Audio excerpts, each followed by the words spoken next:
Welcome to this short tutorial about DMI talent support, or what we may call the DMI organogram. In this course, you will learn the various leadership portfolios in DMI and how they are internetworked with one another. First of all, we have the vision bearer, who is also the founder of the organization. So he is the visionary of the big vision. The vision is both internationally structured and transnationally structured. That means it's meant to operate in as many countries as possible, and is a vision that is meant to live beyond our generation, that we are going to benefit from this program. The coming generation are also going to benefit from the same program. Consequently, the need for board of directors and board of trustees. The board of directors are made up of people who have served meritoriously in several leadership capacities and possibly are retired and are full of wisdom about DMI organization and its operations. They play advisory roles, whereas the trustees are custodians, or people may call the signatories of the corporate existence of the organization. They also make the policies which the organization run with.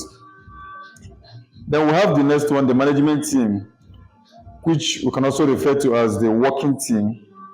And you can say this is the engine house.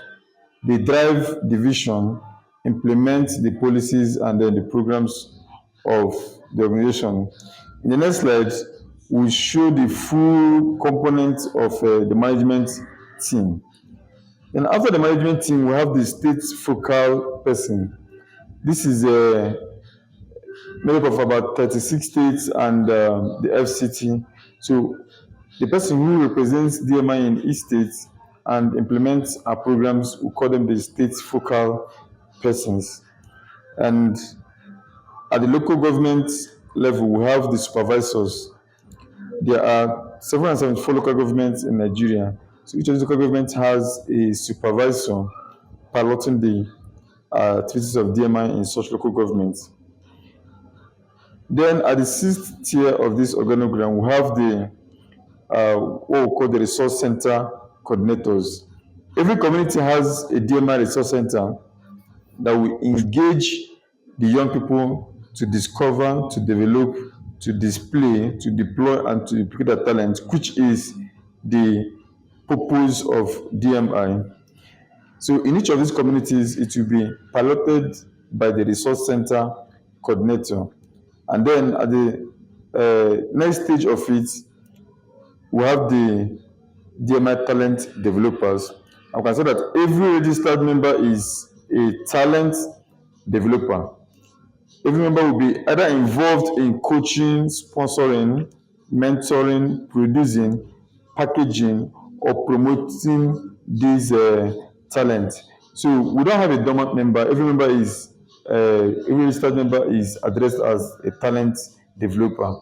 So this is the basic overview of DMI organizational structure.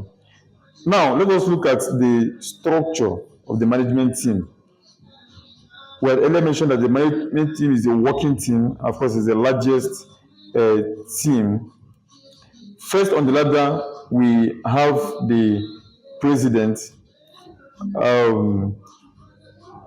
who is responsible for piloting the activities of DMI in that particular country.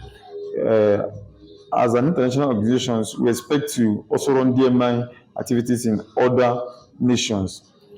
He is directly assisted by two vice presidents. We have vice president admin and vice president operations.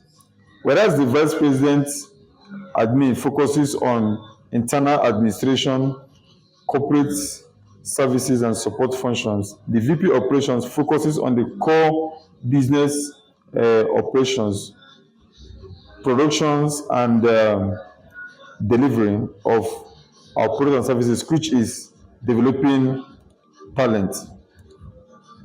Then comes the administrative secretary, who is readily available at the secretariat for all the day-to-day correspondences of the office. Then, directly under the VP admin, we have the Chief Human Resource Management Officer, who also reports to the VP admin, okay? And he's in charge of the people, recruiting, training, promoting, firing, and rewards. There are other sub departments under this office. This may include the welfare office, the master trainers, the business and leadership institutes, that's the DMI School of Business and Leadership, then the compensation, the reward, the discipline offices, the conflict resolutions, and then the new members guidance. So this is what make up the human resource management team. And then we have the finance, the chief finance, statistics and compliance officer. This office is solely responsible for, reports to the VP admin as well. And they are solely responsible for to ensure that we are in full compliance with all the regulatory bodies. The offices under this office may include the IT, the data analyst, the auditor, the legal advisor, the fundraisers, the secretaries, the financial secretaries, the treasurer, and then the business planning and management unit. So they actually make sure that we are carrying out our operations in line with all the regulatory policies. Then we have the Chief Operation and Logistics Officer. Now, this office reports to the VP Operations. They are responsible for the core purpose of establishing DMI, which is talent development. So they carry out all the programs and the projects of DMI. So under there you see programs, of course, and the project management. Similarly, we have the Chief Marketing and Sales Officer. They are responsible for the image making, the branding, the public relations activities of the organization, serving as an interface between DMI and the public. They are in charge of the partners, the donor relationships.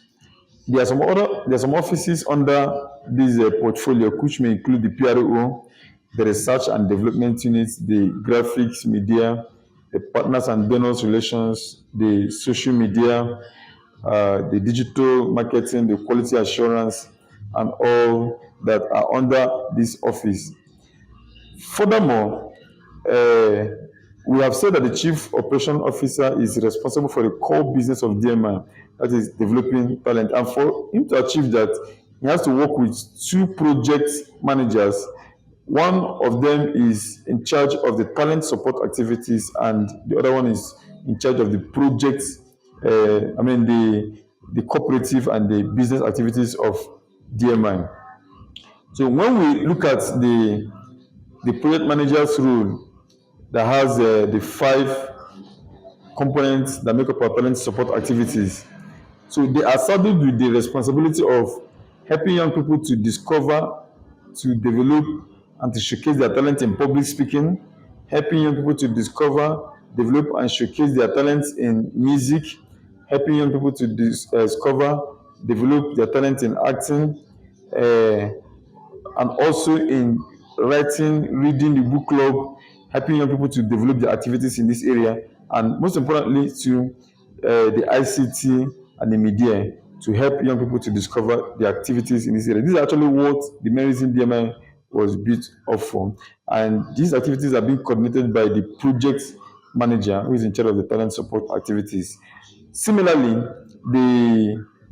we have the project manager in charge of our cooperative and business activities. He is solely responsible for the helping young people acquire various industrial skills, and then also our cooperative and business ventures. This may cut across our investment programs, our insurance programs, our real estate programs, our savings programs, our loan programs. So it's directly under the office of these project managers. Also, we have said that the Chief Operation Officer is in charge of the core activities of DMI. Now, he also oversees the structural activities. Nigeria is made up of about 6 political or geopolitical zones, rather. They include the Southeast Zone, we have the South-South Zone, we have the Southwest Zone, we have the North Central Zone, we have the Northeast Zone, and the the Northeast and the Northwest Zone. So these are actually the 6 geopolitical zones of the nation, and the Chief Operation Officers ensures that DMI activities are carried out in these zones. These zones are now responsible for overseeing the activities of the state focal persons in their respective states. Now, you can see how all the activities are networked, interwoven, and correlated. So, with this proper understanding, we expect to be able to communicate effectively. Every officer knows who he or she is reporting to, and subsequent documents will put together the comprehensive job descriptions of each of these roles. And it's important that every leader handling any portfolio develops full capacity, because these jobs require capacity building. It requires intellectual know-how. So everyone is supposed to make sure he or she equips himself with the basic tools, the basic skill sets required to deliver excellently. So this is the very short course on DMI organogram. Thank you for listening.